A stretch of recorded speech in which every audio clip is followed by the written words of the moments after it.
Hello everyone. Welcome back to Buried Files.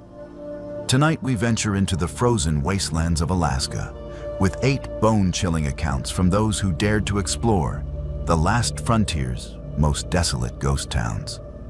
In this episode, we will journey through abandoned mining settlements and forgotten frontier communities with harrowing tales of supernatural encounters adapted from genuine reports submitted by witnesses across the state.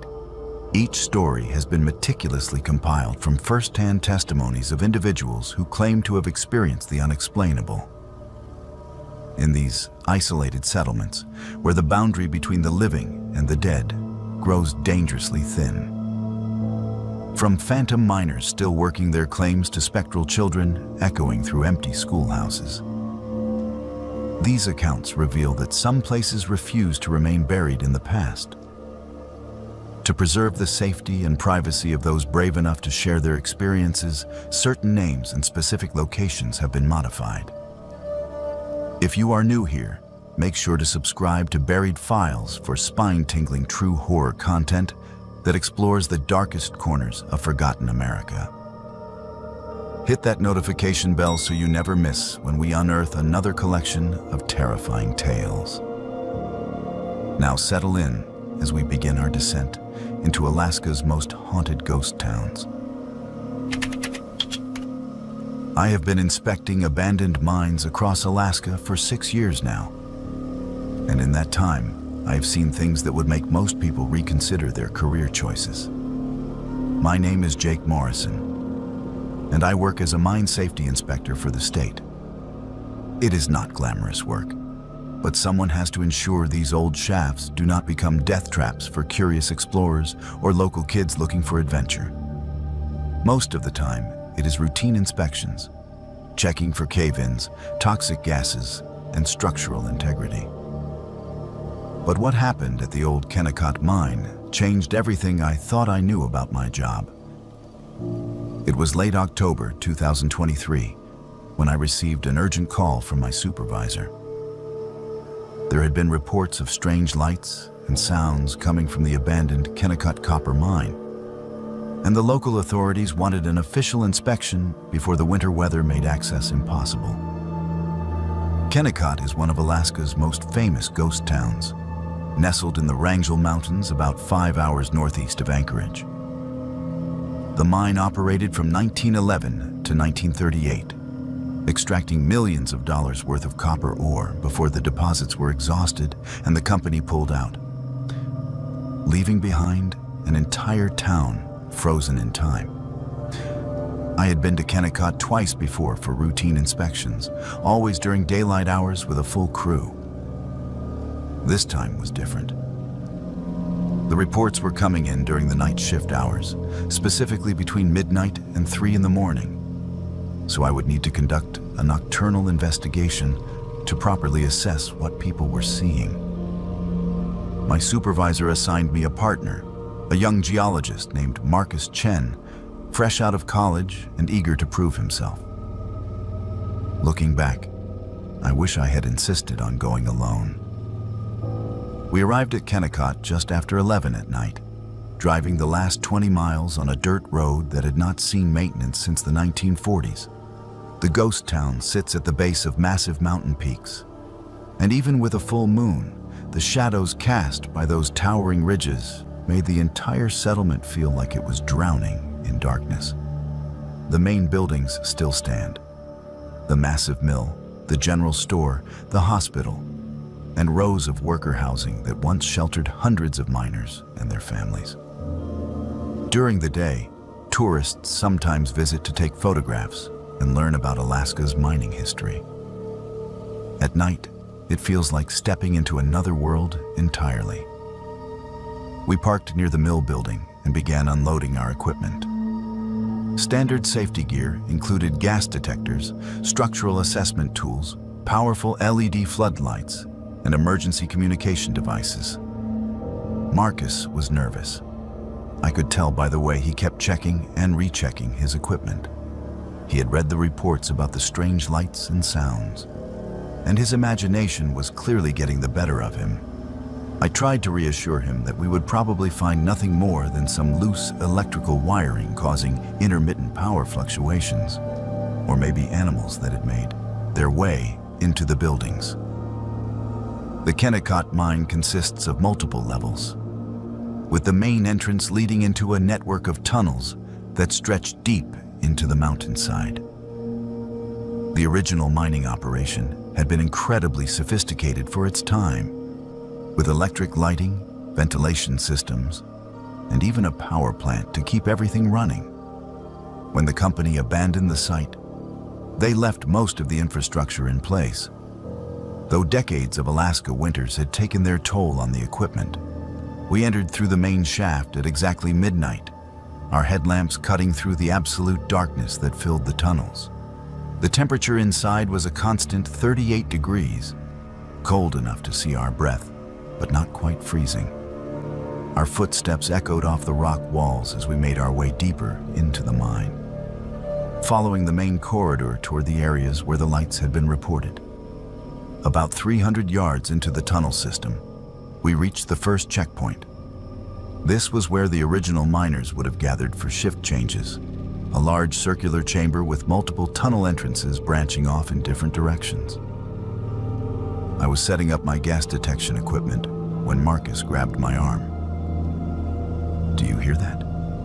he whispered, his voice barely audible over the sound of our own breathing.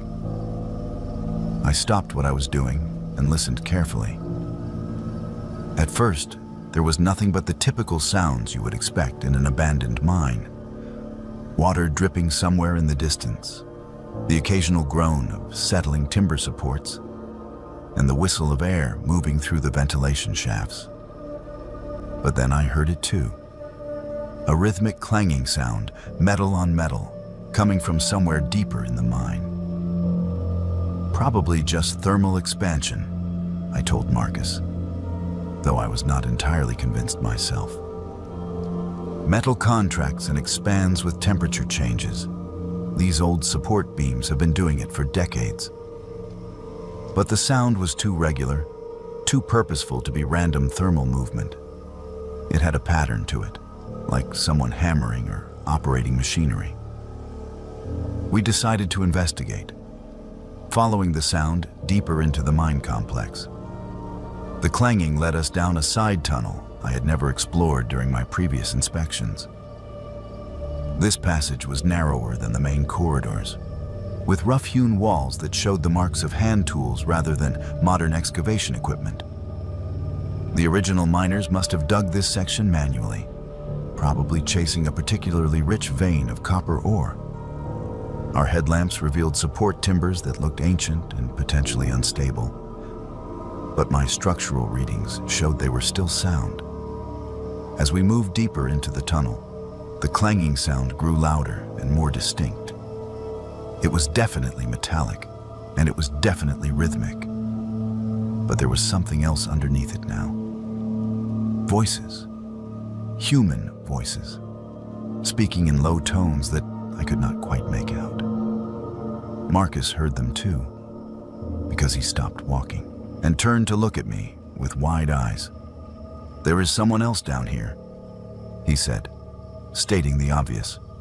My first thought was that we had stumbled across trespassers, maybe urban explorers or treasure hunters looking for artifacts to steal. It would not be the first time someone had broken into an abandoned mine site.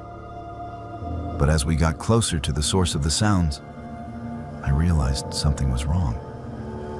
The voices were not speaking English or any language I could identify.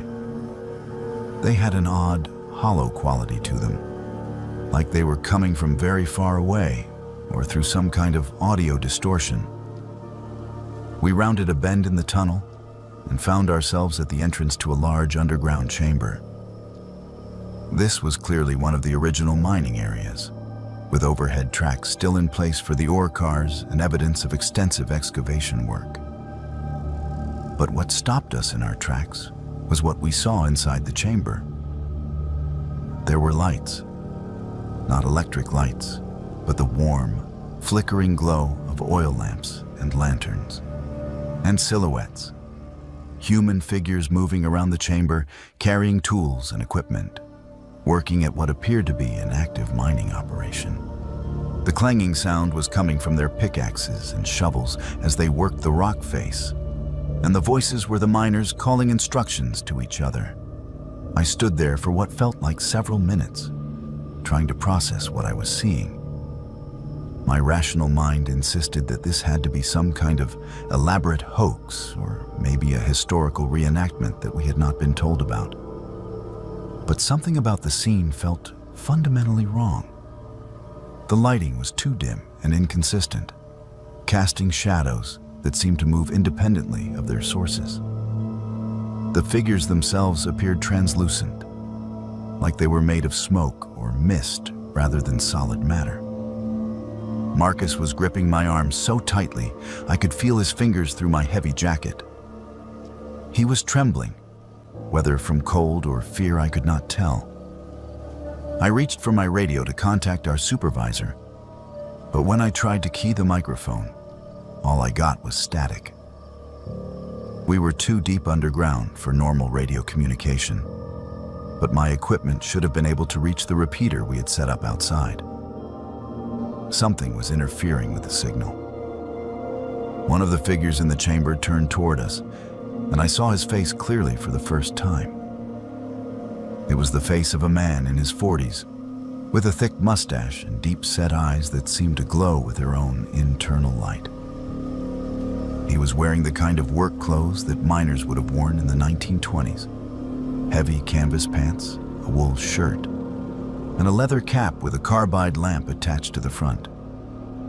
But the most disturbing thing about him was that I could see through him. He was there, but he was not there. Like a photograph double exposed on the same piece of film.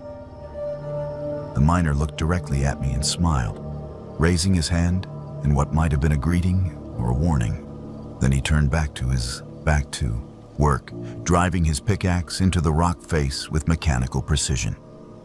The other figures continued their activities as if we were not there at all, loading ore into cars, reinforcing tunnel supports, and calling out to each other in that strange, echoing language. I do not know how long we stood there watching this impossible scene. It could have been minutes or hours. Time seemed to move differently in that chamber, like we had stepped outside the normal flow of reality. But eventually, Marcus tugged on my sleeve and pointed toward the tunnel entrance. His meaning was clear. We needed to leave, and we needed to leave now. We backed away from the chamber as quietly as possible, not wanting to disturb whatever we had witnessed. Once we were around the bend and out of sight of the mining operation, we moved as quickly as we could through the tunnels toward the surface. Neither of us spoke during the retreat. We were both too shaken by what we had seen to put it into words. When we finally emerged from the mine entrance, the first light of dawn was beginning to show over the mountain peaks. We had been underground for over 6 hours, though it had felt like much less time. We packed our equipment in silence and drove back toward the anchorage without discussing what had happened. It was not until we were back at the office the next day that Marcus finally asked me what I thought we had seen. I told him the truth. I had no idea. Every rational explanation I could think of fell apart under scrutiny. There had been no active mining operation at Kennecott since 1938. There were no reenactment groups scheduled to use the site. The figures we had seen were translucent and spoke in a language that did not match any of the ethnic groups that had worked the mine during its operational years. I filed my official report as a routine inspection with no significant findings. I could not bring myself to document what we had actually witnessed because I knew no one would believe it. But I haven't been able to stop thinking about that night, and I have done extensive research into the history of the Kennecott mine. What I discovered disturbs me more than the ghostly miners themselves. According to historical records, there were several fatal accidents during the mine's operational years. Cave-ins, gas explosions, and equipment failures claimed the lives of at least 37 workers between 1911 and 1938. Many of these men were buried in unmarked graves near the mine site because their families could not afford to transport the bodies back to their home states. I believe we witnessed the midnight shift that never ended. Miners who died in those tunnels and continue their work in death as they did in life. They are trapped in that underground world, forever extracting copper ore that no longer exists from rock faces that played out decades ago. I have not returned to Kennecott since that night, and I have requested that my supervisor assign that site to other inspectors. Mark is transferred to a different department within 6 months and now works exclusively on surface-level projects. We have never discussed that night again, but sometimes I catch him looking at me across the office with the same haunted expression I see in my own mirror. The reports of lights and sounds at Kennecott continue to come in, always during the midnight hours, always from people who claim to have seen things that should not exist. I know now that they are telling the truth, and I know that somewhere deep in those mountain tunnels, the midnight shift continues its eternal work. Antique hunting in ghost towns is not just my hobby. It pays the bills and feeds my soul in a way that few people understand. My name is Isabella Rodriguez, and for the past 8 years, I have been traveling across Alaska, searching through abandoned buildings for forgotten treasures that tell the stories of people who lived and died in this unforgiving wilderness. Most folks think I am crazy for spending weeks at a time in these desolate places. But there is something magical about finding a piece of history that no one else thought was worth saving. I run a small antique shop in Anchorage called Forgotten Alaska, and my customers range from serious collectors to tourists looking for authentic frontier memorabilia. The real money comes from the rare finds. Original mining equipment, native Alaskan artifacts sold with proper documentation, and vintage clothing from the gold rush era. Women's clothing from the early 1900s is particularly valuable because so few pieces survived the harsh conditions and practical necessities of frontier life. That is why I was so excited when I heard about the untouched buildings in Dia, a ghost town near Skagway that most people have never even heard of. Dia was a boom town during the Klondike Gold Rush of the 1890s, serving as a starting point for prospectors heading over the Chilkoot Pass. At its peak, the town had over 8,000 residents, dozens of businesses, and all the trappings of a thriving frontier community. But when the railroad reached Skagway in 1900, Dia was abandoned almost overnight, leaving behind an entire town frozen in time. I had received a tip from another dealer that there was a general store in Dia that still contained original merchandise from the 1890s. The building had been locked up tight when the last owner left, and harsh weather had kept most treasure hunters away. Getting there required a combination of driving and hiking that would take the better part of a day, but the potential payoff was worth the effort. I set out on a clear September morning in 2023, driving the Alaska Highway north toward the Canadian border before turning west toward Skagway. The final approach to Dia required leaving the main road and following an old mining trail that tested the limits of my four-wheel drive truck. The ghost town sits in a valley surrounded by towering peaks, accessible only during the brief summer and fall months when the passes are clear of snow. Dia today consists of scattered building foundations, a few partially standing structures, and the skeletal remains of what was once a bustling pier extending into the Lynn Canal. Most of the original buildings had collapsed decades ago, but I could see the general store my contact had described standing at what would have been the center of town.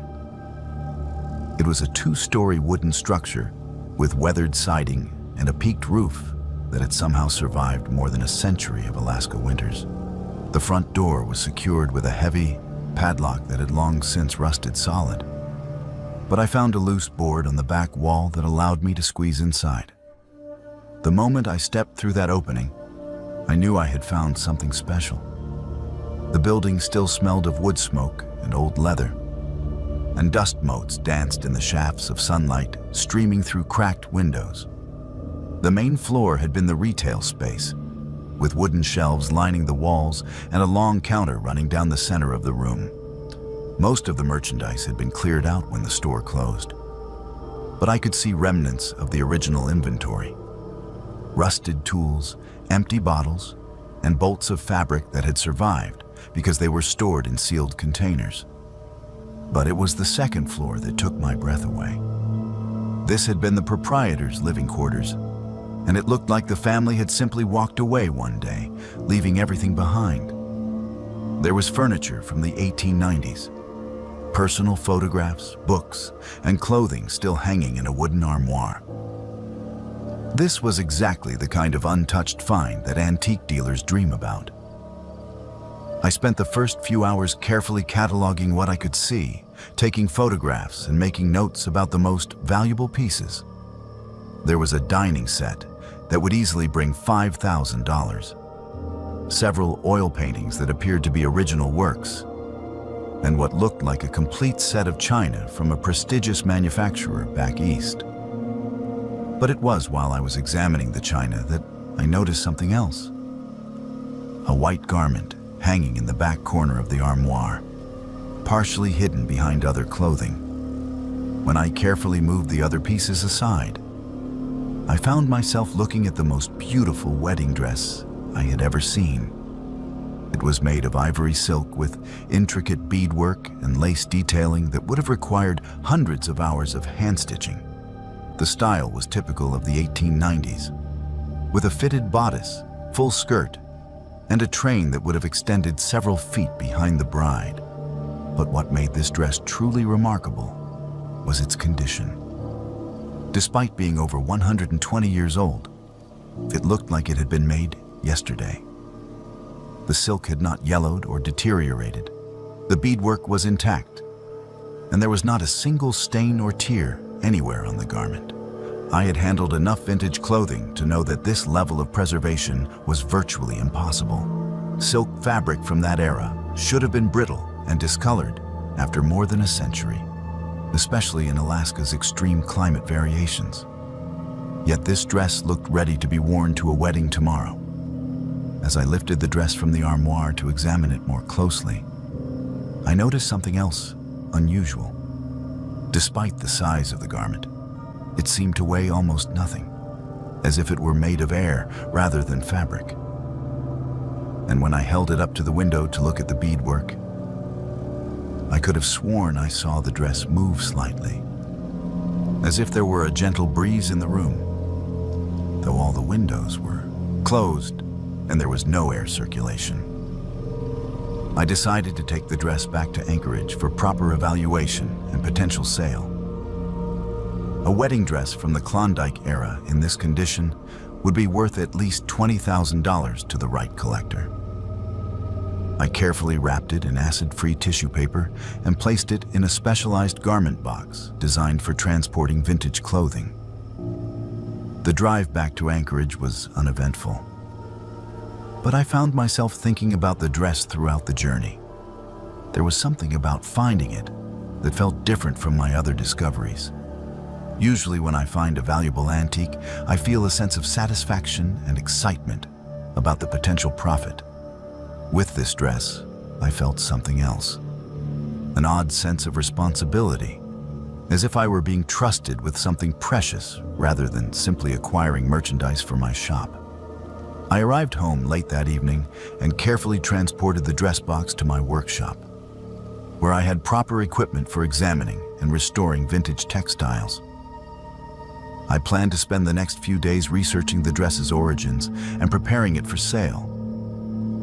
But first, I wanted to take some detailed photographs for my records. When I opened the garment box and unwrapped the tissue paper, the dress looked exactly as it had in Dia.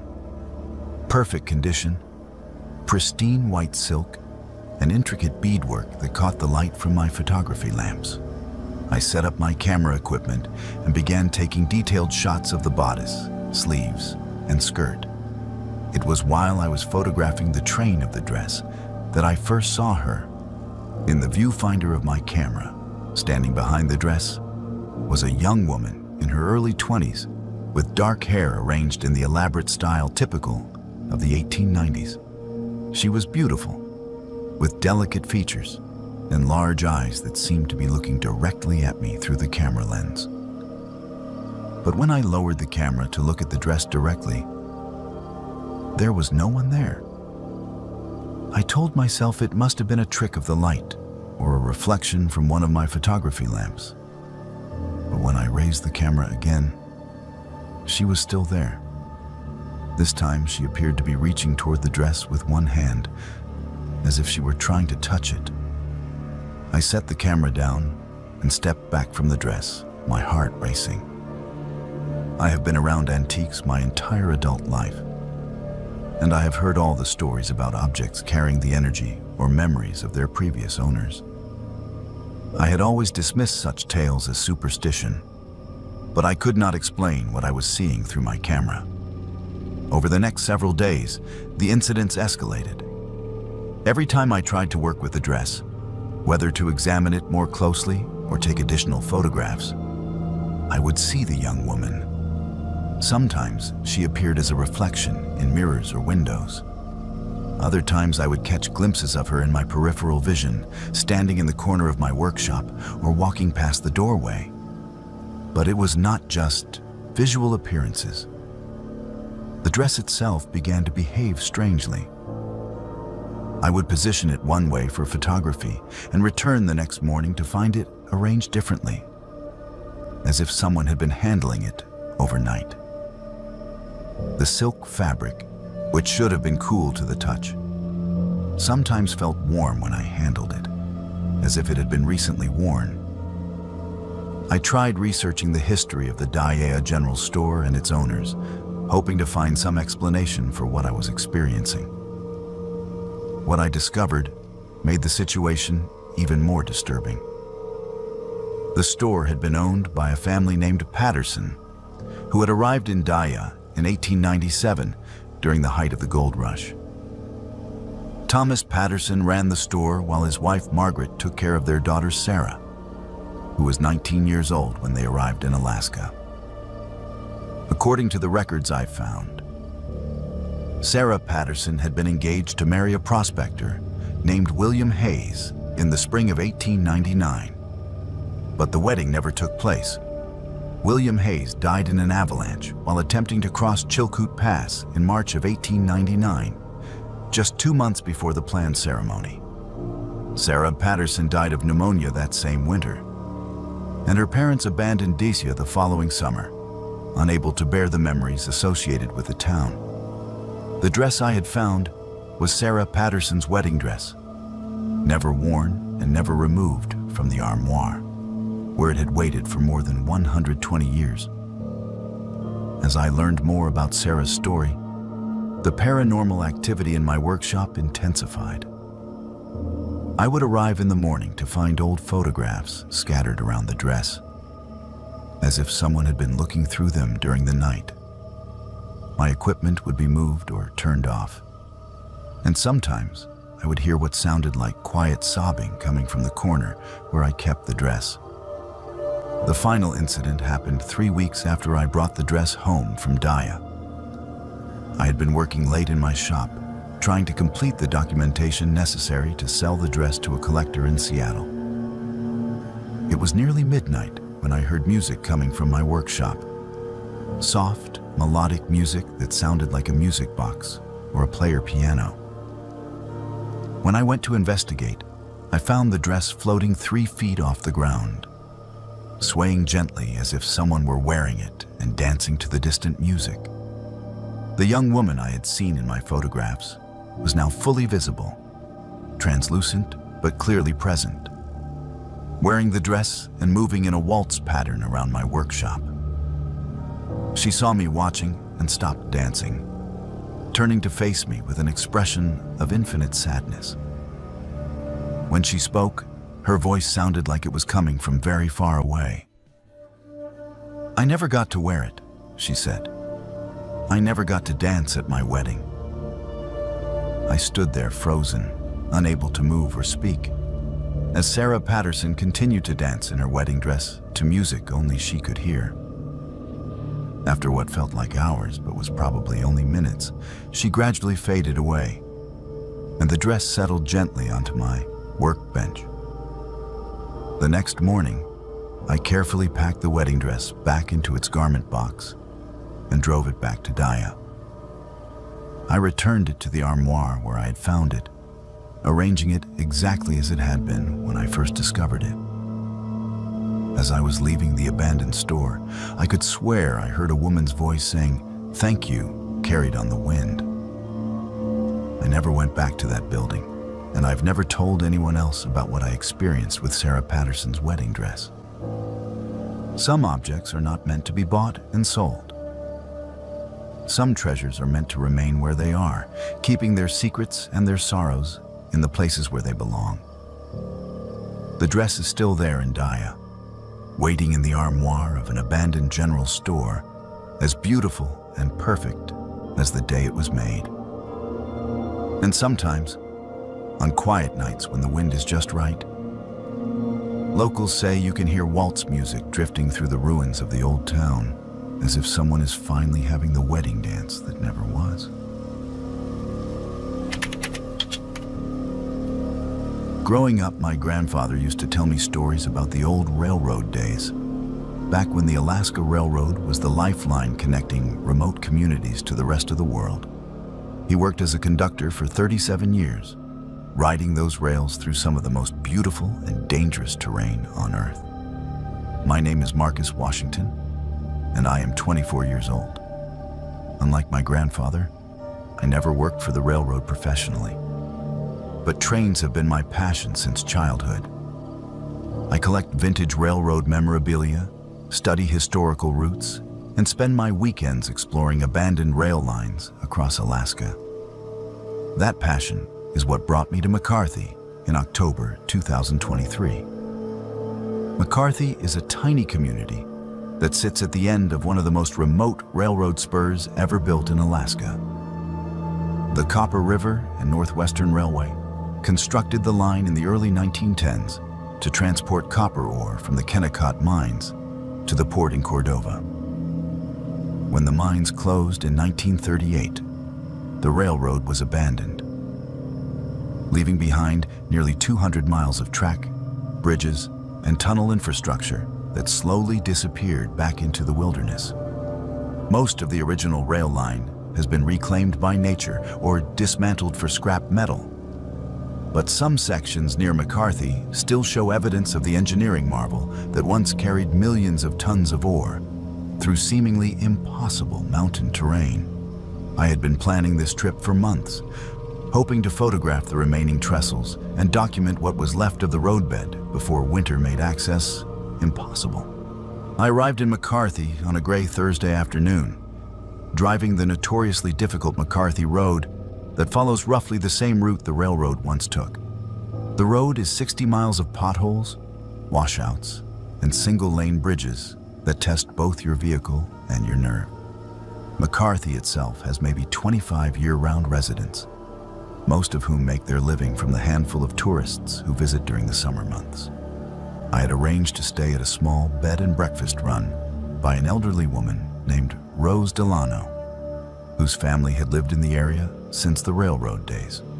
Rose was in her 70s, with silver hair and the kind of weathered hands that come from decades of Alaska living. She seemed pleased to have a guest interested in local railroad history. And over dinner that first night, she shared stories about the old days when the train would arrive twice a week, carrying supplies, mail, and passengers. My father worked for the railroad, she told me as we sat in her kitchen drinking coffee. He was a section foreman, responsible for maintaining about 10 miles of track through some of the worst country you can imagine.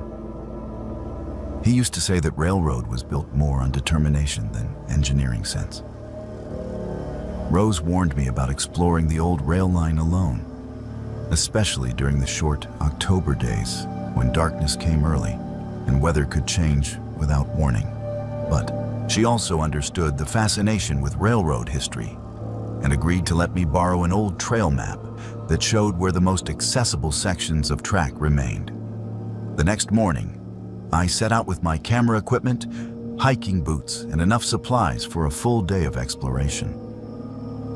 The section I planned to document was about 3 miles from town, where the railroad had crossed a deep gorge on a timber trestle bridge. According to my research, portions of that bridge were still standing, though the rails themselves had been removed decades ago. The hike to the bridge site took me through dense forest and over rough terrain that showed no signs of recent human passage. The original roadbed was still visible in places, marked by the distinctive grading and drainage ditches that railroad crews had carved through the wilderness more than a century ago. As I walked, I tried to imagine what it must have been like for those early workers, building a railroad through country that seemed determined to reject human intrusion. I reached the gorge around noon and found the remains of the trestle bridge exactly where my map indicated. It was an impressive sight, even in its deteriorated condition. The original structure had been built from massive timber beams, some of them 3 feet thick, arranged in the complex geometric patterns typical of early 20th century railroad engineering. About half of the bridge was still standing, though it was clearly unsafe for crossing. The missing sections had fallen into the gorge below, where I could see the twisted remains of wooden beams and iron hardware scattered among the rocks. I spent several hours photographing the bridge from different angles, documenting the construction techniques and hardware that would have been state-of-the-art when the line was built. The afternoon was quiet, except for the sound of wind through the trees and the distant call of ravens. It was exactly the kind of peaceful, isolated experience I had been hoping for. As the sun began to sink toward the western mountains, I started packing up my equipment for the hike back to town. The October days were short, and I wanted to be off the trail before full darkness set in. That was when I heard it for the first time.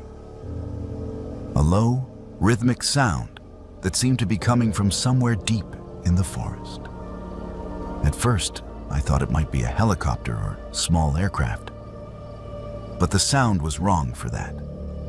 It was more mechanical, more regular, like the steady chuffing of a steam engine working hard to pull a heavy load up a steep grade.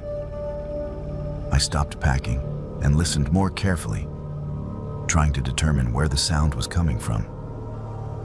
The sound grew louder and more distinct, and I realized with a chill that it was coming from the direction of the abandoned railroad line. Not just the general direction, but specifically from the tracks themselves, as if a train were approaching the bridge where I stood. I told myself it had to be some kind of industrial equipment, maybe a maintenance crew working on the road system or a mining operation I had not heard about. But as the sound continued to grow louder, I began to make out other noises underneath the main engine sound. The rhythmic clicking of wheels on rails, the squeal of metal brake shoes, and what sounded like the sharp blast of a steam whistle echoing off the mountain walls. The rational part of my mind insisted that this was impossible. There had been no active railroad traffic through this area since 1938. The rails had been removed, the bridges were unsafe, and there was no conceivable reason for any kind of train to be operating on this abandoned line. But my ears were telling me a different story. I grabbed my camera and positioned myself where I would have a clear view of the bridge approach, thinking that whatever was making this sound would have to come into sight within the next few minutes. The mechanical noises were now loud enough that I could distinguish individual components. The heavy breathing of a steam locomotive, the clatter of multiple cars following behind the engine, and voices calling out in what sounded like working commands. That was when I saw the headlight. A single bright beam cut through the forest darkness, moving along the exact path where the railroad tracks had once been. Behind the light, I could make out the dark bulk of a steam locomotive. its smokestack visible against the evening sky. The engine was pulling what appeared to be a long train of freight cars, all of them loaded with what looked like copper ore from the Kennecott mines. I raised my camera and started taking pictures, though my hands were shaking so badly I was not sure any of them would be in focus. Through the viewfinder, I could see details that should not have been possible. The locomotive was a narrow-gauge engine typical of the early 1900s, painted in the dark green livery of the Copper River and Northwestern Railway. I could see figures in the cab, men wearing the kind of work clothes that railroad crews would have worn during the original operation of the line. The train approached the broken bridge at what seemed like normal operating speed, showing no signs of slowing down or stopping. I wanted to shout a warning, to somehow alert the crew that the bridge was unsafe, but no sound would come from my throat. I could only stand there and watch as the locomotive reached the edge of the intact portion of the trestle. What happened next defied every law of physics I understood. Instead of plunging into the gorge where the bridge was broken, the train continued across empty air, following the path where the missing rails should have been. I could see it clearly. A full locomotive and string of ore cars crossing a gap of more than 100 feet, supported by nothing but thin mountain air. The phantom train completed its impossible crossing and disappeared into the forest on the other side of the gorge, the sound of its engine gradually fading into the distance. Within minutes, the mechanical noises were gone entirely, leaving only the natural sounds of wind and wildlife that had been there before. I stood at the edge of the broken bridge for a long time, staring across the gorge and trying to process what I had witnessed. When I finally looked at my camera to review the photographs I had taken, every single image showed nothing but empty forest and the broken remains of the trestle bridge. Whatever I had seen and heard had left no trace on the digital sensor. The hike back to McCarthy in the gathering darkness was the longest 3 miles of my life. Every sound in the forest made me jump, and I kept looking over my shoulder, half expecting to see the headlight of the phantom train bearing down on me from behind. By the time I reached Rose's bed and breakfast, my nerves were completely shattered. Rose took one look at me and immediately made a pot of strong coffee, settling me down at her kitchen table while I tried to explain what had happened. She listened to my story without interruption, nodding occasionally, but showing no signs of surprise or disbelief. When I finished, Rose was quiet for a long moment, staring into her coffee cup. Finally, she looked up at me with an expression I could not quite read. "You are not the first person to see that train," she said quietly. "My father saw it 3 times during his years working the section. Always in the evening, always crossing that same bridge. He said it was the spirits of the men who died building the railroad, still trying to complete their run to Cordova." She went to an old wooden cabinet and pulled out a yellowed newspaper clipping from 1923. The headline read, "Train Derailment Claims 6 Lives Near McCarthy." According to the article, a locomotive and 4 ore cars had plunged off the trestle bridge during a winter storm, killing the entire crew. Their bodies were never recovered from the bottom of the gorge. "Every few years, someone sees them," Rose continued. "Always the same train, always crossing the broken bridge, always heading toward Cordova with a load of copper ore. My father used to say they will keep making that run until someone fixes the bridge and lets them complete their journey." I left McCarthy the next morning, cutting my planned week-long visit short. I have not been back since, and I have no plans to return. Sometimes, late at night when I hear the distant whistle of a modern freight train, I think about those phantom railroad men, forever trapped on their endless run through the Alaska wilderness. The photographs I took that day show nothing unusual, just the broken remains of an old trestle bridge in a remote mountain gorge. But I know what I saw, and I know what I heard. somewhere in the forests around McCarthy, the last train is still running, carrying its ghostly crew and phantom cargo on a journey that will never end.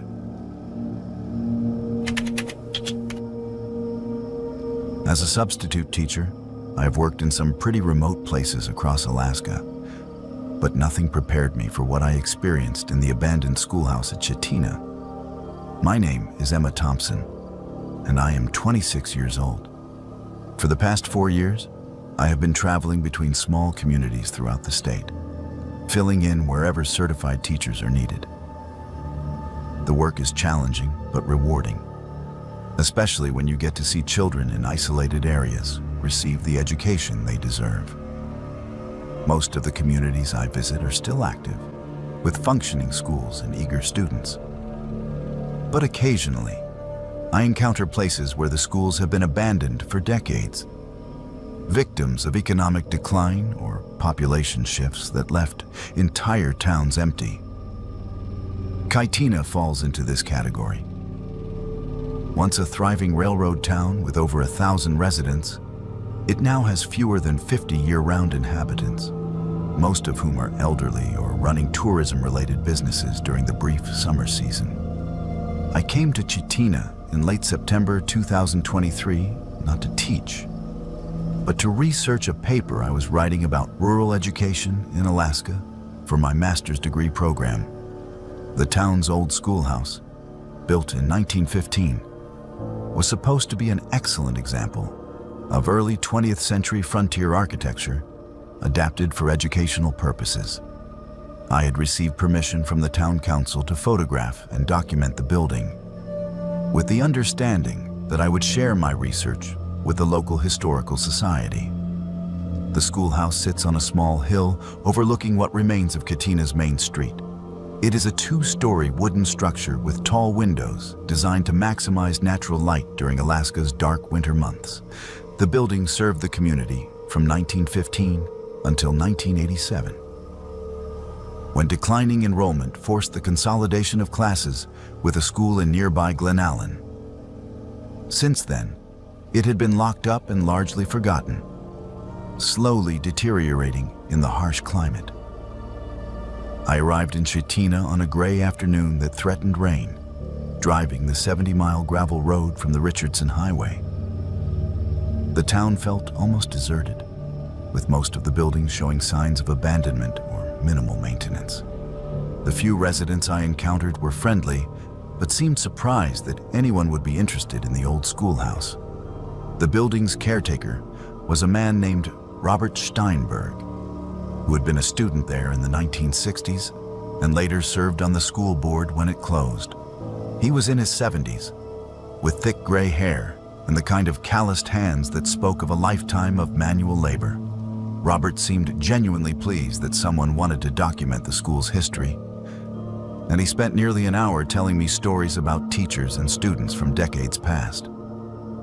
"That place has a lot of memories," he said as he handed me the keys to the front door. "Some good, some not so good. The winters were hard on everyone, especially the children who had to walk miles to get to school.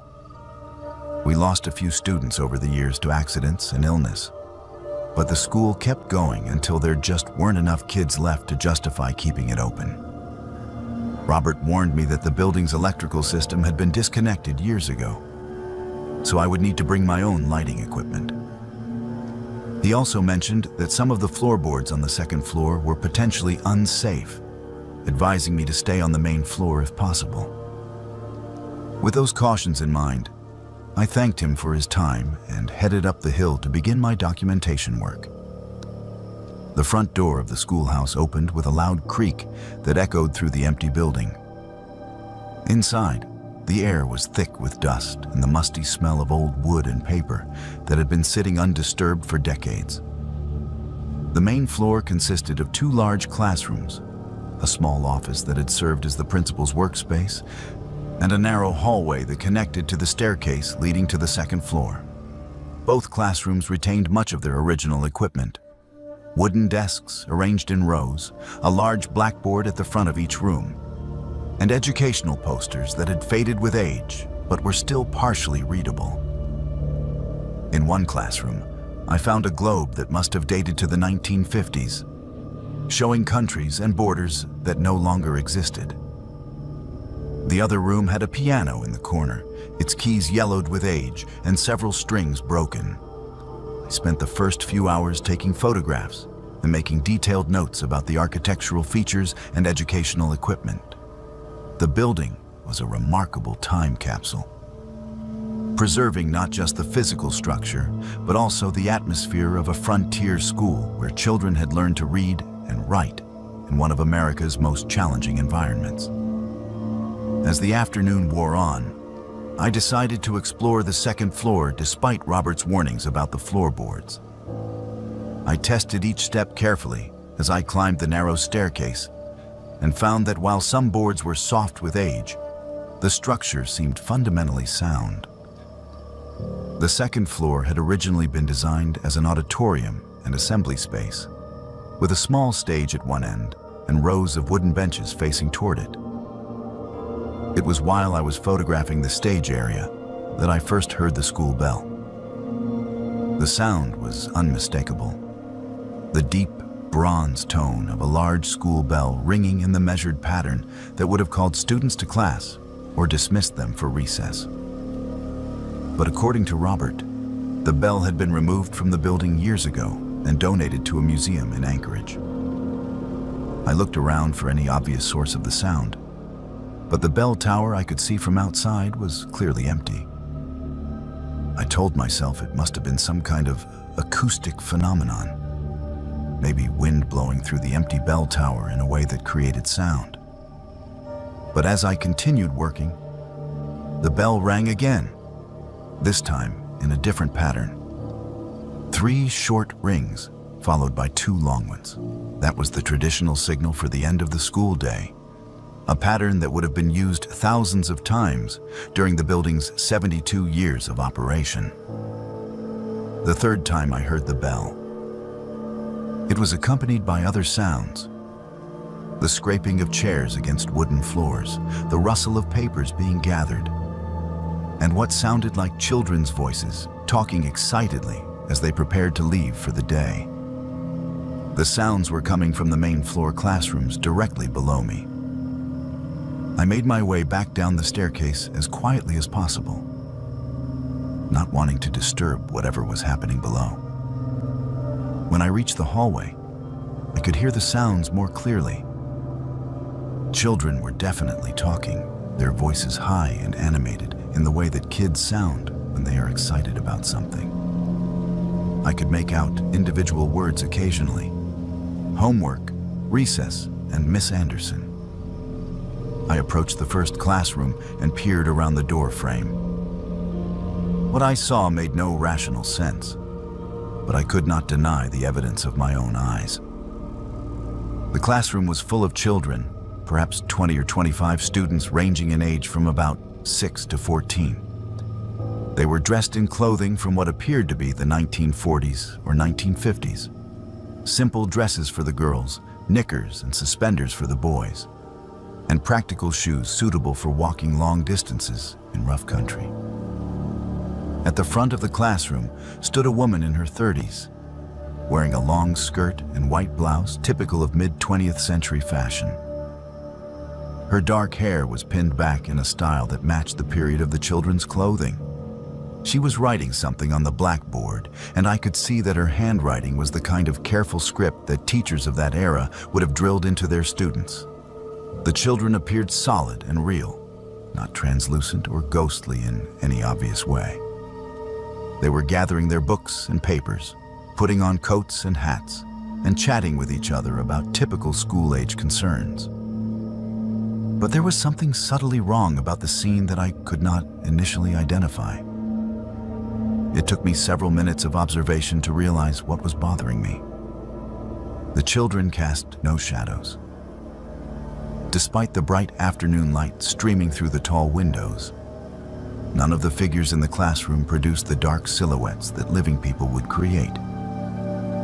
They were there, but they were not entirely there, existing in some state between reality and memory. The teacher at the front of the room looked up from the blackboard and made eye contact with me. She had kind eyes and a gentle smile that suggested she was genuinely fond of her students.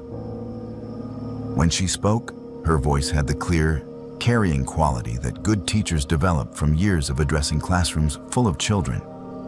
"Class is dismissed for today," she said, though she continued looking directly at me rather than at her students. "Please remember to finish your arithmetic problems for tomorrow and bundle up warm for the walk home. Winter is coming early this year." The children began filing out of the classroom in an orderly fashion, passing within inches of where I stood in the hallway. As they walked by me, I could feel a slight chill in the air, as if each child were surrounded by a pocket of cold that moved with them. Some of the younger ones looked up at me with curious expressions, but none of them seemed surprised or frightened by my presence. One little girl, perhaps 8 years old with blonde braids and a red wool coat, stopped directly in front of me and tugged on my jacket sleeve. When I looked down at her, she smiled and spoke in a voice that sounded like it was coming from very far away. "Are you our new teacher?" she asked. "Miss Anderson has been waiting for someone to help her with the upper grades. There are so many of us now, and we all want to learn." Before I could respond, the child continued walking toward the front door, joining the stream of students leaving the building. I followed them outside, watching as they scattered in different directions down the hill toward what had once been Chitina's residential neighborhoods. Some walked alone, others in small groups, all of them moving with the purposeful stride of children heading home after a normal day of school.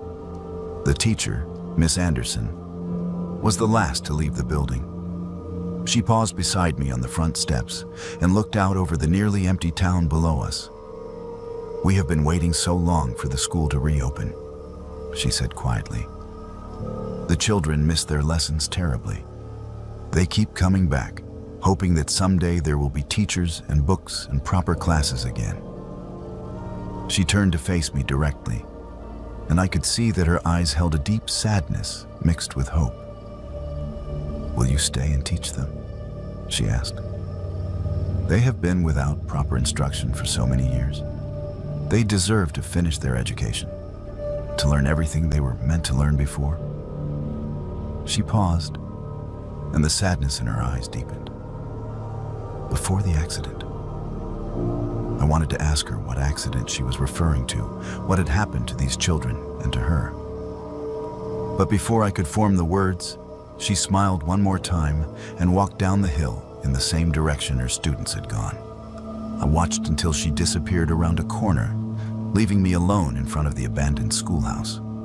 When I returned the keys to Robert Steinberg that evening, I asked him about Miss Anderson and whether there had been any accidents involving the school during its years of operation. His expression grew somber, and he invited me inside his house for coffee and a conversation I would never forget. "Margaret Anderson taught here from 1952 to 1967, he told me, settling into an old recliner beside his wood-burning stove. "She was one of the best teachers we ever had, really cared about the kids and went out of her way to help families that were struggling. She never married, said the children were her family." Robert paused to sip his coffee, and I could see he was deciding how much to tell me. "The accident happened in February of 1967, he continued. "There was a terrible blizzard, worst storm anyone could remember. School should have been canceled, but the weather report had been wrong and it caught everyone by surprise. Miss Anderson kept all the children inside until the storm passed, but the building's heating system failed during the night." He was quiet for a long moment, staring into his coffee cup. "They found them the next morning when the storm cleared, all of them together in the main classroom, where Miss Anderson had gathered them around the piano to keep their spirits up. Carbon monoxide from a faulty chimney. 23 children and their teacher, all of them gone. I spent one more night in Chitina, but I did not return to the schoolhouse. The next morning, as I was loading my car for the drive back to Anchorage, I heard the school bell ringing across the empty town. 3 short rings followed by 2 long ones, calling students to another day of learning that would never end. My job takes me to the most isolated communities in Alaska, places where getting supplies can mean the difference between life and death during the long winter months. My name is Ryan O'Malley, and I am 35 years old. For the past 8 years, I have worked as a supply chain manager for Northern Logistics, a company that specializes in delivering goods to remote villages, mining operations, and research stations throughout the state. It is demanding work that requires careful planning and an understanding of how quickly weather can turn a routine delivery into a survival situation. Most of my routes involve active communities with real people who depend on our deliveries for everything from food and medicine to fuel and equipment parts. But occasionally, I receive requests for deliveries to locations that exist more on paper than in reality.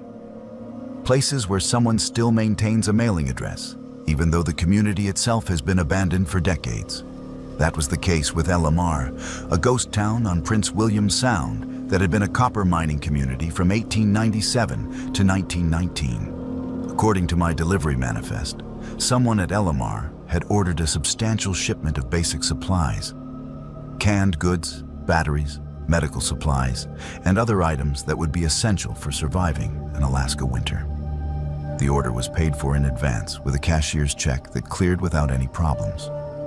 But when I tried to contact the customer by phone to arrange delivery details, the number was disconnected. Company policy required me to attempt delivery, even when customer contact was not possible. So I loaded my supply truck and headed for the coordinates provided on the shipping manifest. The drive to Elamar required taking the Seward Highway south from Anchorage, then following a series of increasingly remote roads toward the coast. The final approach was a narrow gravel track that had not seen maintenance in years, winding through dense forest before emerging at the shore of Prince William Sound. Elamar sits on a natural harbor that had been ideal for shipping copper ore to markets in the lower 48 states. During its peak years, the town had supported nearly 800 residents, with all the infrastructure necessary for a thriving mining community. Houses, businesses, a school, and most importantly, for my purposes, a company store that had served as the commercial center of the settlement. When I arrived in late October 2023, Elamar consisted of scattered building foundations, a few partially standing structures, and the skeletal remains of mining equipment that had been too expensive to remove when the copper ran out.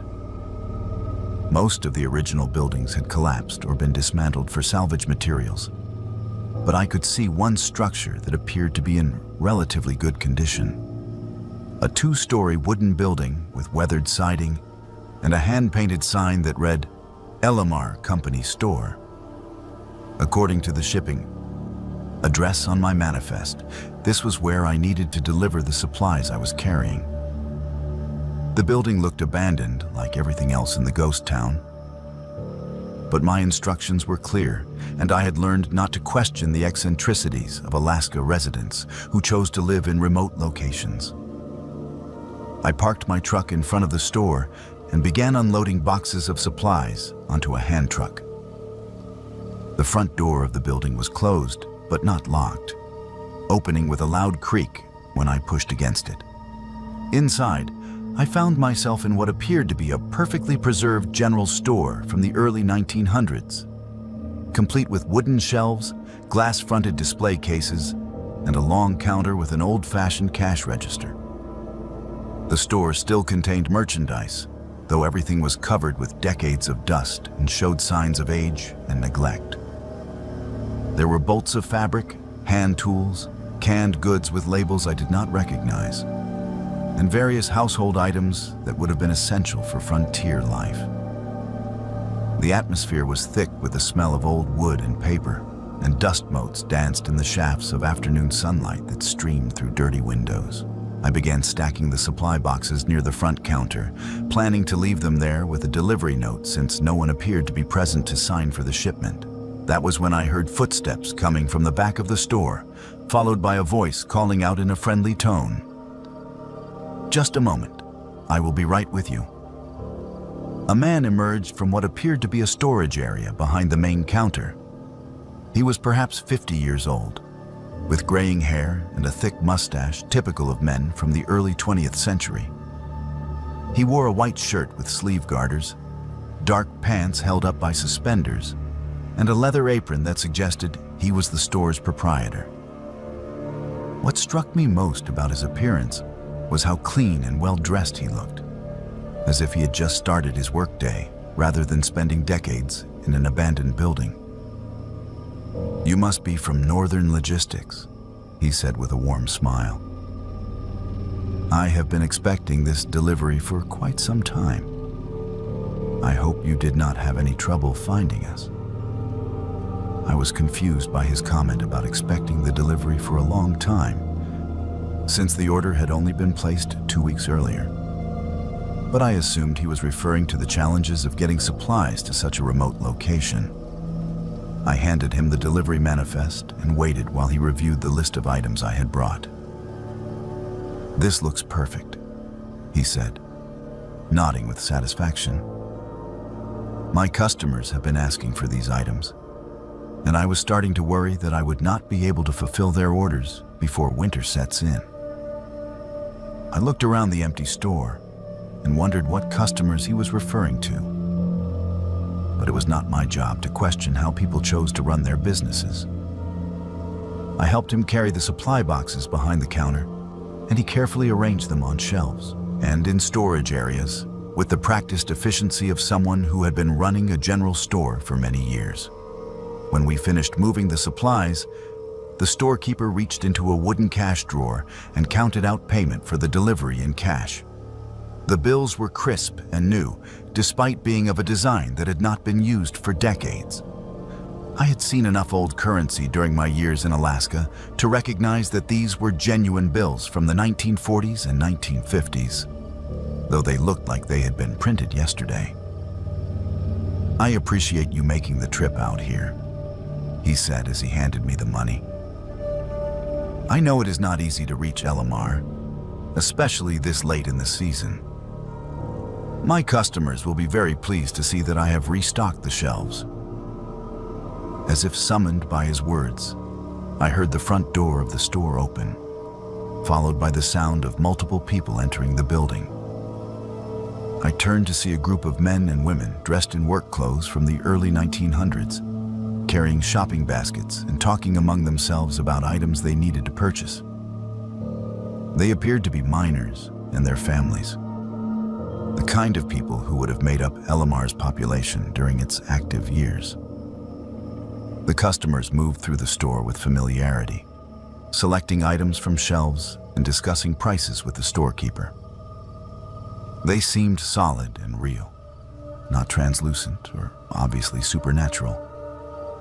But there was something about their presence that made the air in the store feel thick and charged with energy. As they shopped, they occasionally glanced at me with polite curiosity, but no one seemed surprised or concerned about my presence. One woman approached the counter carrying a selection of canned goods and fabric. She was perhaps 30 years old, wearing a simple dress and a shawl that suggested she was the wife of one of the miners. When she spoke to the storekeeper, her voice had an odd, echoing quality, as if it were coming from very far away. "Put this on the Murphy account," she said. "John will settle up on payday like always." The storekeeper nodded and made notations in a leather-bound ledger, recording the transaction in careful handwriting. As he worked, more customers continued to enter the store, creating a bustling atmosphere that would have been typical of a thriving frontier business. I watched this impossible scene for several minutes, trying to understand what I was witnessing. The logical part of my mind insisted that this had to be some kind of elaborate historical reenactment. but the customers were too numerous and too detailed for any amateur production. They moved and spoke with the natural ease of people going about their daily business, not performers following a script. The storekeeper finished serving his customers and walked back over to where I stood near the front counter. The shopping crowd gradually dispersed, with people leaving the store in small groups while discussing their purchases and making plans for the rest of their day. "Thank you again for the delivery," he said, shaking my hand with a grip that felt surprisingly cold. "I will be placing another order in a few weeks once I see how quickly these items sell. Business has been very good lately." I left the LMR company store in a state of confusion and disbelief, driving back toward Anchorage while trying to make sense of what I had experienced. The cash payment was real enough, sitting in my jacket pocket as physical proof that the transaction had occurred. But everything else about the delivery defied rational explanation. When I returned to the Northern Logistics office the next day, I submitted my delivery report as a successful completion, though I did not mention the unusual circumstances surrounding the customer or the other people I had encountered in the store. I also deposited the cash payment, which the bank accepted without question, despite the age of the bills. 2 weeks later, I received another order for delivery to LMR, placed by the same customer and paid for with another cashier's check that cleared without problems. This time, I made the delivery with a different driver, claiming that I needed to handle other routes that day. According to his report, the delivery went smoothly, though he did mention that the customer seemed unusually old-fashioned in his dress and manner of speaking. I have not returned to LMR since that October day, and I have requested that other drivers handle any future deliveries to that location. But I still think about the company store and wonder whether it continues to serve customers who have been shopping there for more than a century, conducting business transactions that somehow span the gap between the living world and whatever exists beyond it. I specialize in photographing abandoned places across the last frontier, documenting the remnants of Alaska's boom and bust cycles before they disappear entirely into the wilderness. My name is Zoe Kim, and I am 29 years old. For the past 6 years, I've been working as a documentary photographer, focusing on historical sites that tell the story of human ambition and failure in one of the world's most unforgiving environments. My work has been featured in National Geographic, Alaska magazine, and several museum exhibitions about frontier history. Photography in abandoned locations requires more than just technical skill with a camera. You need to understand the history of the places you visit, respect the memories embedded in decaying structures, and develop an intuition for finding the shots that capture not just what remains, but what has been lost. Some photographers hunt for dramatic lighting or unusual angles, but I have always been drawn to the subtler images that reveal the human stories behind abandoned places. That philosophy brought me to Latouche Island in September 2023, a remote location in Prince William Sound that had been the site of Alaska's largest copper mining operation during the early 1900s. At its peak, Latouche supported nearly 1,500 residents and produced millions of pounds of high-grade copper ore that was shipped to smelters in Tacoma, Washington. When the copper deposits were exhausted in the 1930s, the entire community was abandoned almost overnight, leaving behind one of Alaska's most complete ghost towns. Accessing Latouche required chartering a small boat from Whittier, a 2-hour journey across often rough waters to reach the island's protected harbor. I had arranged for the boat captain to drop me off in the morning and return the following evening, giving me nearly 36 hours to explore and photograph the abandoned settlement. It was an expensive proposition, but the isolation meant that very few photographers had documented Latouche in recent years, and I was hoping to capture images that would complete a book project about Alaska's forgotten mining communities.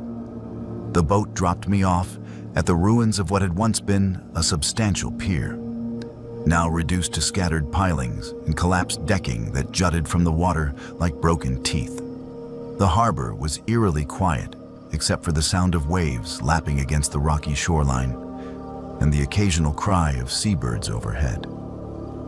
Behind the ruined pier, I could see the remains of La Touche spread across a natural amphitheater formed by low hills that rose from the water's edge.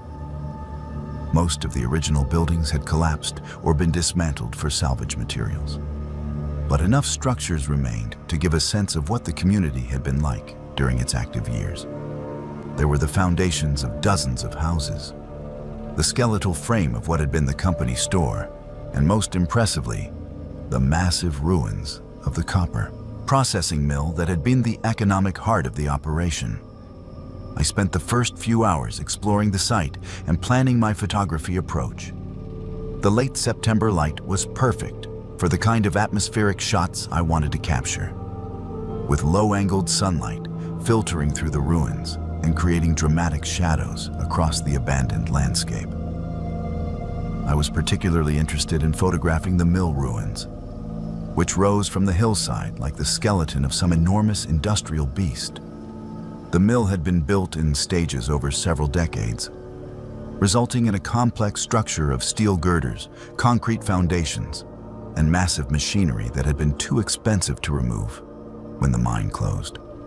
Walking through the ruins was like exploring a three-dimensional puzzle, with walkways, platforms, and equipment arranged in patterns that had once made perfect sense to the engineers who designed them. I was setting up for a shot of the mill's main processing floor when I first noticed something unusual in my camera's viewfinder. Through the lens, I could see what appeared to be a human figure standing among the machinery, partially obscured by shadows and twisted metal. When I lowered the camera to look directly at the area, there was no one there. I assumed it must have been a trick of the light, or perhaps a piece of equipment that had looked human-shaped when viewed from a certain angle. But when I raised the camera again, the figure was still visible through the viewfinder, and this time I could see more details. It appeared to be a man wearing work clothes, typical of the early 1900s, heavy canvas pants, a wool shirt, and a leather cap with a miner's lamp attached to the front.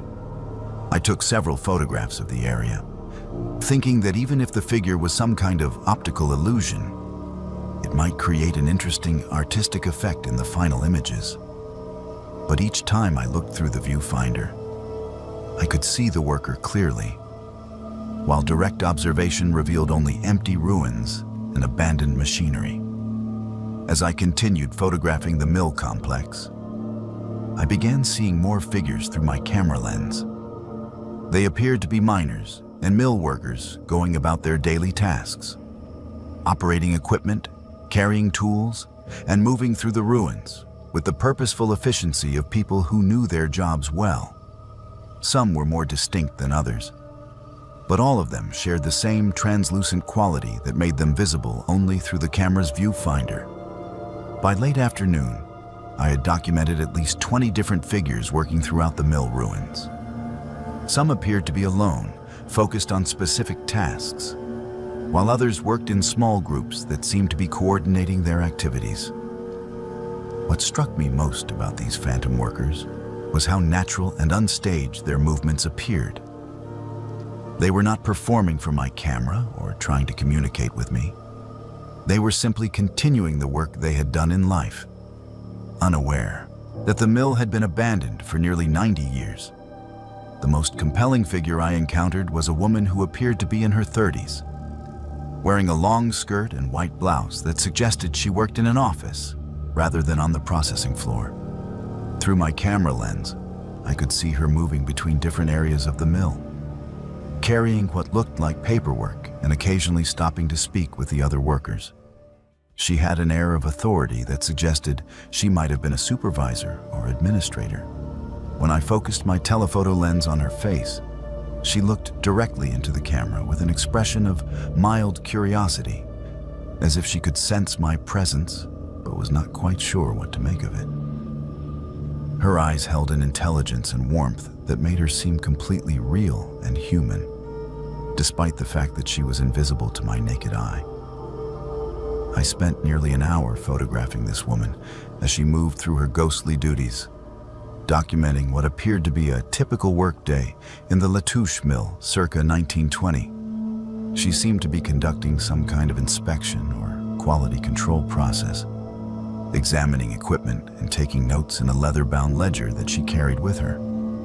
At one point, she approached very close to where I was standing and appeared to look directly at me through the camera lens. When she spoke, I could not hear her voice, but I could read her lips clearly as she mouthed the words, "Are you documenting our work?" I nodded instinctively, though I realized she probably could not see me any more clearly than I could see her without the camera. But she seemed to understand my response, because she smiled and gestured for me to follow her to a different area of the mill.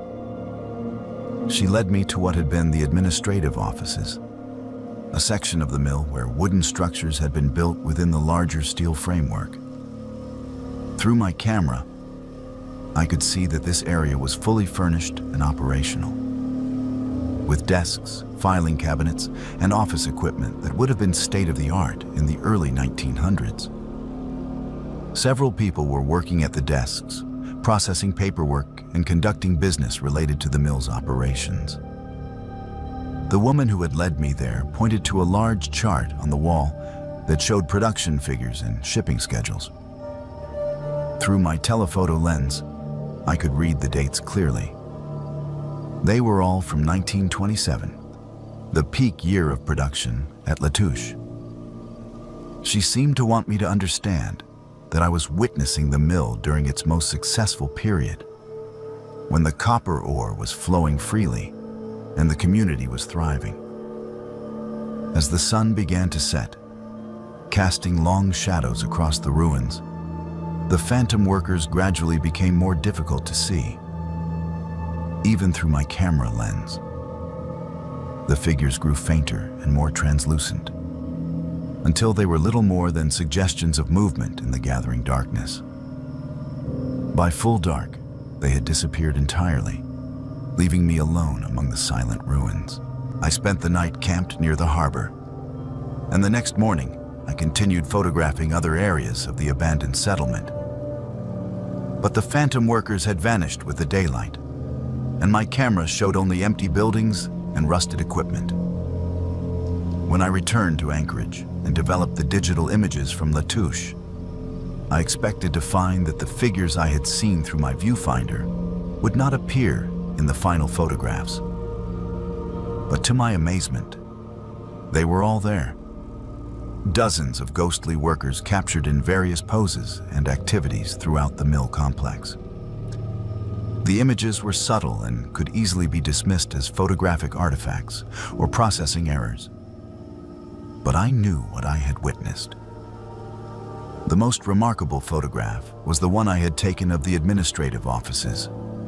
In the final image, I could see the woman who had led me there sitting at her desk, apparently working on paperwork related to the mill's operations. But more importantly, I could see the production chart on the wall behind her, with all the dates and figures clearly readable. When I researched the historical records of Latouche's mining operations, I found that the production figures shown in my photograph matched exactly with the documented output for 1927. There was no way I could have known these specific numbers before taking the pictures, and the level of detail visible in the phantom office was far beyond anything that could have been fabricated or imagined. I have included several of the Latouche photographs in museum exhibitions, though I never mentioned the supernatural circumstances under which they were taken. Viewers sometimes comment on the atmospheric quality of the images or ask about my digital manipulation techniques, not realizing that they are looking at genuine documentary photographs of people who died nearly a century ago. The experience at Latouche changed my approach to photographing abandoned places. I now understand that my camera can capture more than just physical ruins. It can document the memories and energies that linger in places where human dreams were built and ultimately abandoned. Some locations retain the imprints of the people who lived and worked there. And under the right circumstances, those imprints can be photographed and preserved. I have returned to Latouche twice since that first visit, but I have never again seen the phantom workers through my camera lens. Perhaps they only appear to photographers who approach their former workplace with the right combination of respect and curiosity. Or perhaps that single day in September 2023 was a unique moment when the barriers between past and present became temporarily transparent, allowing me to document a day in the life of a community that officially ceased to exist in 1930. The photographs remain as proof of what I witnessed, tangible evidence that some places never truly become abandoned as long as the memories of human activity continue to echo through their empty spaces. Someone has to look after these forgotten places to ensure that history does not simply vanish into the wilderness without leaving any trace of the dreams and struggles that once filled these empty buildings. My name is Samuel Blackwood, and I am 42 years old.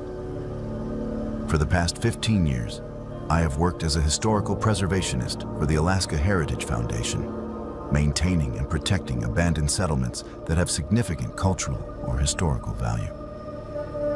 It is solitary work that requires spending weeks or months alone in remote locations. But I have never minded the isolation. These ghost towns have stories to tell, and I consider myself their guardian and interpreter. The town of Iditarod holds a special place in Alaska's history as the original terminus of the famous dog sled trail that bears its name. Founded in 1910 during a gold rush that brought thousands of prospectors to the remote interior, Iditarod grew quickly into a substantial community with hotels, saloons, stores, and all the infrastructure necessary to support a thriving mining district. At its peak, nearly 10,000 people called Iditarod home, making it one of Alaska's largest settlements outside of the major coastal cities. But like so many boom towns, Iditarod's prosperity was built on a finite resource. When the easily accessible gold deposits were exhausted by the early 1920s, the population began to decline rapidly. The final blow came in 1929, when a devastating fire destroyed most of the town's commercial district. Rather than rebuild, most residents simply abandoned their homes and businesses, leaving Iditarod to slowly decay in the harsh interior climate. Today, Iditarod exists as a scattered collection of building foundations, collapsed structures, and a handful of buildings that have somehow survived nearly a century of abandonment.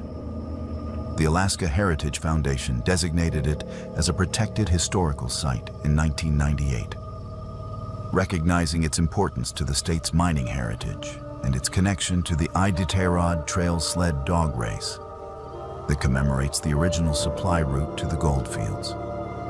My assignment was to spend the winter of 2023 to 2024 in Iditarod, conducting a comprehensive survey of the remaining structures and developing a long-term preservation plan for the most historically significant buildings. It would be my first extended stay in the ghost town, though I had visited several times during summer surveys. Winter preservation work is challenging but necessary, as the extreme cold and snow loads reveal structural problems that are not apparent during warmer months.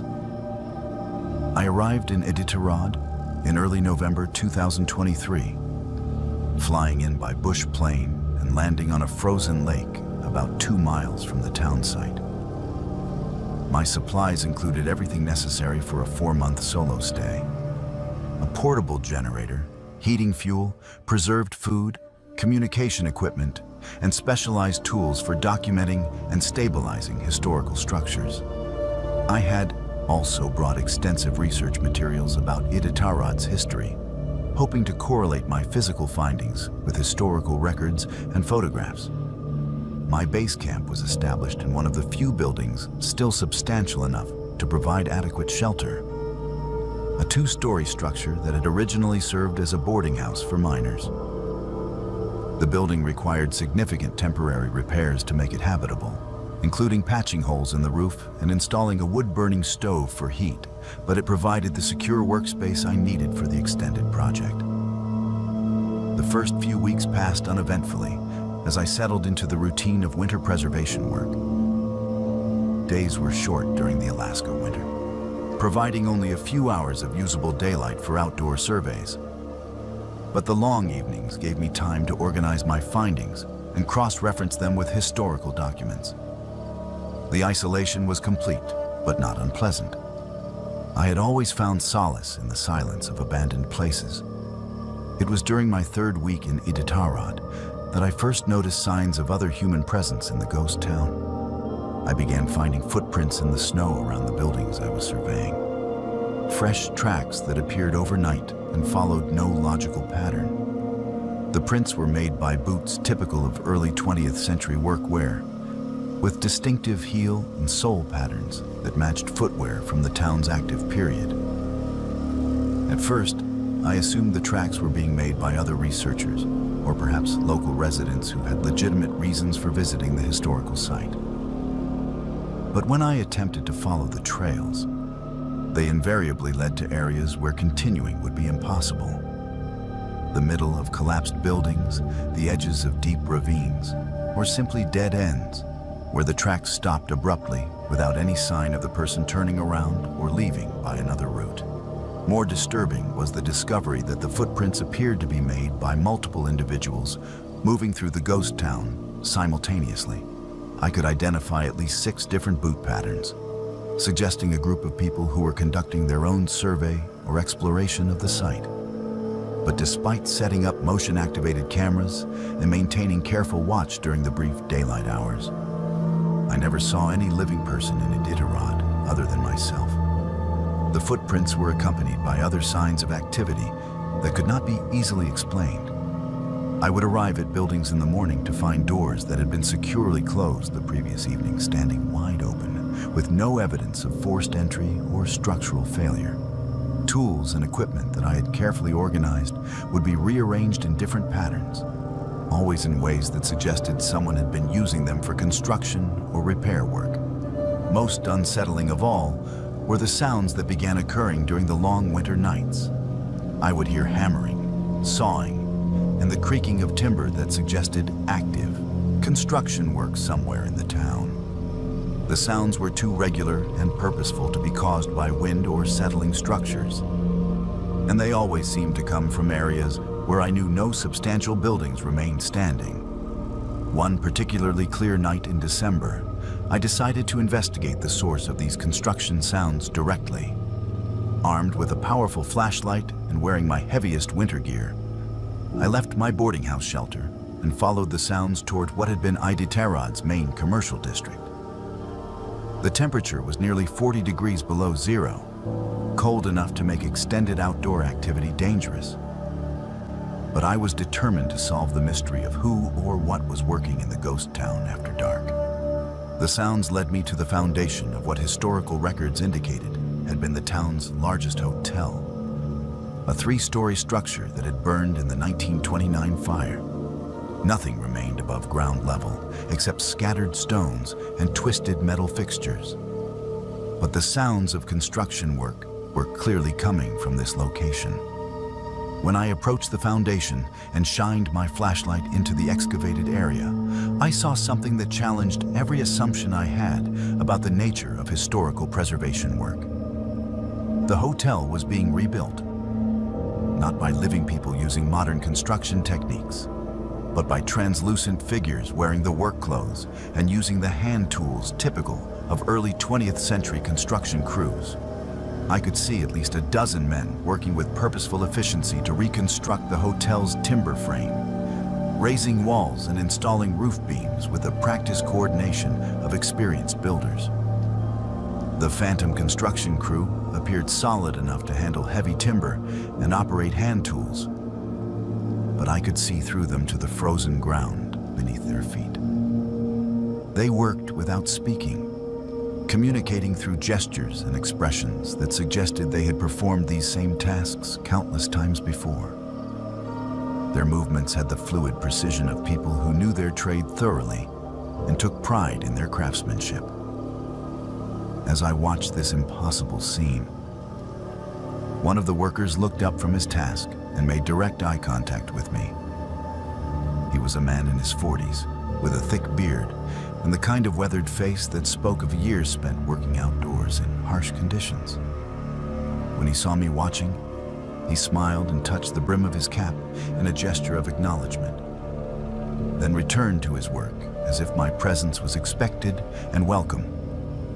I stood at the edge of the foundation for what felt like hours, documenting this supernatural construction project with my camera and taking detailed notes about what I was witnessing. The phantom workers continued their tasks without pause, gradually rebuilding portions of the hotel that had been destroyed nearly a century earlier. Their work followed the original architectural plans perfectly, as if they were drawing on memories of the building's construction during Iditarod's boom years. As dawn approached and the first light of the short winter day began to illuminate the ghost town, the phantom construction crew gradually faded away, leaving behind no physical evidence of their nighttime labors. The hotel foundation remained as empty and ruined as it had been when I first arrived in Iditarod, but the experience had fundamentally changed my understanding of what historical preservation means in a place like this. I realized that I was not alone in Iditarod, and that my role as caretaker was being shared with the spirits of people who had built this community and were unwilling to let it disappear completely from the world. Over the remaining months of my winter assignment, I continued to witness the phantom construction crews working throughout the ghost town. Different groups appeared to be responsible for different buildings. Each crew focused on reconstructing the structures they had originally built during Iditarod's active years. They worked only at night and only during the coldest months, as if the extreme conditions somehow made it easier for them to manifest in the physical world. I began to understand that these spirits were not haunting Iditarod in the traditional sense of being trapped or tormented by their past. Instead, they were continuing the work they had done in life, maintaining and rebuilding their community with the same dedication they had shown as living people. They were the original preservationists, refusing to allow their town to fade into complete oblivion. My final report to the Alaska Heritage Foundation focused on the conventional aspects of structural assessment and preservation recommendations, but I included a separate confidential addendum documenting the supernatural construction activities I had witnessed. I recommended that Iditarod be maintained as a protected site, not just for its historical significance, but as recognition that some places retain the active presence of the people who created them. The Foundation accepted my preservation recommendations and has continued to support minimal maintenance work at Iditarod, though they have never commented officially on my supernatural observations. But I know that other caretakers who have spent extended time at the site have reported similar experiences. And there is an unspoken understanding among historical preservationists that some locations require protection, not just of their physical remains, but of the memories and spirits that continue to inhabit them. I have returned to Iditarod several times since that winter assignment, always during the coldest months when the phantom construction crews are most active. They have come to accept my presence as part of their ongoing work, occasionally acknowledging me with nods or gestures, but never interfering with my preservation activities. We are partners in the same mission, ensuring that Iditarod and its stories survive for future generations to discover and appreciate. The ghost town continues to decay slowly under the assault of weather and time, but it will never be truly abandoned as long as its original builders continue their eternal construction project, rebuilding their community one ghostly timber at a time.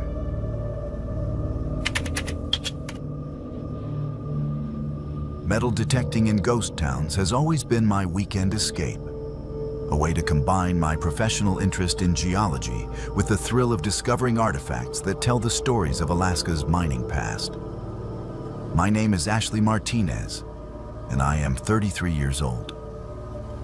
I work as a geological survey technician for the state, spending most weekdays analyzing soil samples and mineral compositions in laboratory settings.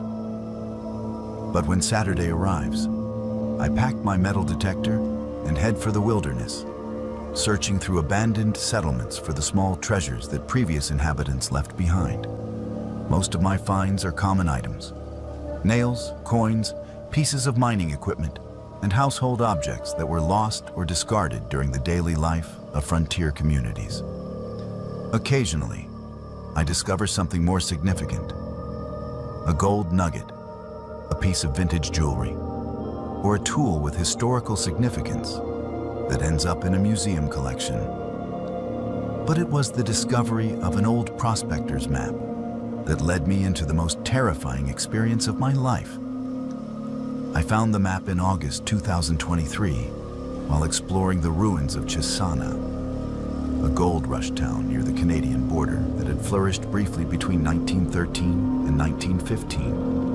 Chisana was unusual among Alaska boom towns because its gold deposits were discovered so late in the territorial period, creating what some historians call the last great gold rush in North America. At its peak, Chisana supported nearly 5,000 residents, making it temporarily one of Alaska's largest communities. Like most boom towns, Chisana's prosperity was short-lived. The easily accessible gold was quickly exhausted, and by 1916 the population had dwindled to fewer than 100 people. Today, Chisana exists as a collection of collapsed cabins and scattered debris in a remote valley, accessible only by small aircraft or extremely challenging overland travel. The map was hidden inside a rusted coffee tin that I discovered buried beneath the floorboards of what had been a miner's cabin. The tin also contained a few gold coins, some personal letters, and a collection of assaying tools that suggested the cabin's owner had been involved in evaluating ore samples for other prospectors. But it was the hand-drawn map that captured my attention immediately. The map showed the Chisana area in remarkable detail, with topographical features, creek locations, and elevation markers drawn with the precision of a professional surveyor.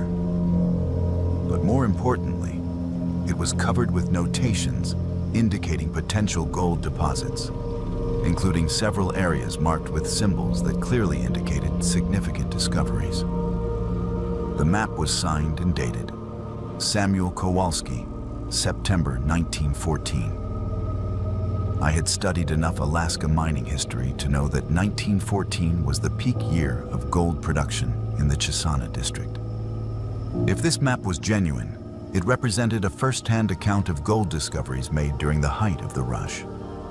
Even if the marked locations had been exhausted decades ago, the map would have significant historical value as a primary source document about early 20th century prospecting techniques. But what made the map truly intriguing were the notations written in red ink around one particular creek drainage. Unlike the other markings, which were clearly related to gold deposits, these red annotations included warnings: "Do not dig here after dark," "Strange sounds from underground," and most ominously, "Johnson and Miller disappeared October 15th. Avoid this area." My scientific training made me skeptical of supernatural explanations for mining accidents. But I was curious enough about the geological features of the marked area to plan a follow-up expedition. The drainage indicated on the map was about 5 miles from the main Chisana town site, accessible by a challenging hike through rough terrain, but potentially rich in both historical artifacts and mineral samples. I returned to Chisana 2 weeks later, equipped with camping gear for a 3-day expedition and metal detecting equipment suitable for more extensive searching. The weather was perfect for late August, with clear skies and temperatures that would remain comfortable for sleeping outdoors. I planned to spend the first day hiking to the creek drainage marked on the map, establish a base camp, and then spend 2 full days systematically searching the area for both artifacts and geological samples. The hike to the creek drainage was more difficult than I had anticipated, requiring navigation through dense brush and across unstable terrain that showed evidence of previous mining activity. When I finally reached the area indicated on Samuel Kowalski's map, I found clear signs that it had been the site of extensive gold prospecting. Hand-dug test pits, the remains of sluice boxes, and scattered equipment that had been abandoned when the miners moved on to more promising locations. I established my camp near a grove of spruce trees that provided shelter and a good view of the creek valley. The setting was beautiful, but eerily quiet, with none of the wildlife sounds that usually fill Alaska's wilderness areas. Even during the brief twilight that passes for night during Alaska's late summer, the silence was complete and somehow oppressive. I began my metal detecting survey the next morning, working systematically along the creek bed and through the areas where previous miners had concentrated their efforts. The detector immediately began registering hits, and within the first few hours, I had recovered several coins, pieces of mining equipment, and what appeared to be personal items that had been lost or abandoned during the original prospecting activities. But as the day progressed, I began finding objects that did not fit the pattern of typical mining artifacts. There were pieces of clothing buried in the gravel, far more than would be expected from normal wear and replacement. I found several pairs of boots, all of them showing signs of hasty removal rather than normal abandonment. Most disturbing were the personal items: pocket watches, wedding rings, and photographs that appeared to have been dropped rather than deliberately discarded. It was while excavating around a particularly strong metal detector signal that I made the discovery that changed everything. About 3 feet down in what had been a test pit dug by the original miners, I found human bones. My geological training included enough forensic knowledge to recognize that these were not ancient remains or the result of natural deaths. The bones showed evidence of trauma, and they were scattered in a pattern that suggested the bodies had been torn apart by some tremendous force. More disturbing was the number of individual skeletons represented by the bone fragments I was uncovering. This was not a single mining accident, but evidence of multiple violent deaths. I should have stopped digging and contacted the authorities immediately. But my scientific curiosity overcame my better judgment. I wanted to understand what had happened in this remote creek valley that had prompted Samuel Kowalski to mark his map with warnings about disappearances and strange sounds. As I continued excavating, I found more evidence of violent deaths: shredded clothing, broken tools, and personal effects scattered as if their owners had been attacked while working. The pattern of bone distribution suggested that whatever had killed these miners had also partially consumed their remains, leaving behind only fragments that had been buried by decades of creek flooding and sediment deposition. The sun was beginning to set by the time I realized how much I had uncovered and how far I had strayed from normal archaeological protocols. I had excavated an area nearly 10 feet square and 3 feet deep, revealing what was clearly a mass grave containing the remains of at least 6 different individuals. The implications were staggering. This was evidence of a historical atrocity that had been hidden in the Alaska wilderness for more than a century. I was photographing the excavation site and preparing to cover it for the night when I heard the sound that Samuel Kowalski had warned about on his map: strange noises coming from underground. It began as a low rumbling, like distant thunder or the sound of heavy machinery operating far below the surface. But gradually, the rumbling resolved into something more disturbing: the sound of digging, as if something large and powerful were excavating tunnels beneath the creek bed. The digging sounds were accompanied by what could only be described as breathing, deep and rhythmic inhalations and exhalations that suggested something enormous was moving through underground passages. As darkness fell completely, the underground sounds grew louder and more active. I could hear what sounded like multiple creatures moving through an extensive tunnel system, occasionally breaking the surface to gulp air before diving back into their subterranean domain. Whatever was down there was large enough to displace significant amounts of earth and gravel, creating vibrations that I could feel through the soles of my boots. I retreated to my campsite and tried to convince myself that I was hearing natural geological phenomena. Underground streams, settling permafrost, or gas escaping from decomposing organic matter. But the sounds were too purposeful, too obviously biological to be explained by non-living processes. Around midnight, something began emerging from the excavation site. I first noticed movement in my peripheral vision, dark shapes rising from the pit I had dug during the day. When I focused my flashlight on the area, I saw creatures that defied every principle of biology and zoology I understood. They were roughly humanoid in shape, but far larger than any person, with elongated limbs that ended in claws capable of moving tons of earth and rock. Their skin appeared to be adapted for underground living, pale and translucent enough that I could see the movement of internal organs beneath the surface. But most horrifying were their faces, which retained enough human characteristics to suggest that these creatures had once been people. The miners who had disappeared in 1914 had not been killed by these underground dwellers. They had been transformed into them, changed by some process that preserved their essential humanity while adapting them for a subterranean existence. The creatures showed no immediate hostility toward me, but they were clearly reclaiming the excavation site I had disturbed. Using their massive claws, they began refilling the pit with remarkable speed and efficiency, carefully reburying the bone fragments and artifacts I had uncovered. They worked with the coordinated purpose of people who understood the importance of keeping their secrets hidden. One of the creatures paused in its work and looked directly at me across the campsite. In its face, I could see traces of what had once been human intelligence and emotion. When it spoke, its voice was distorted by physical changes, but still recognizably that of a person who had once lived and worked above ground. "You should not have dug here," it said, echoing the warning Samuel Kowalski had written on his map. "Some gold comes at too high a price." I spent the rest of the night huddled in my tent, listening to the sounds of the creatures working to erase all evidence of my excavation. By dawn, they had disappeared back into their underground realm, leaving the creek valley exactly as I had found it.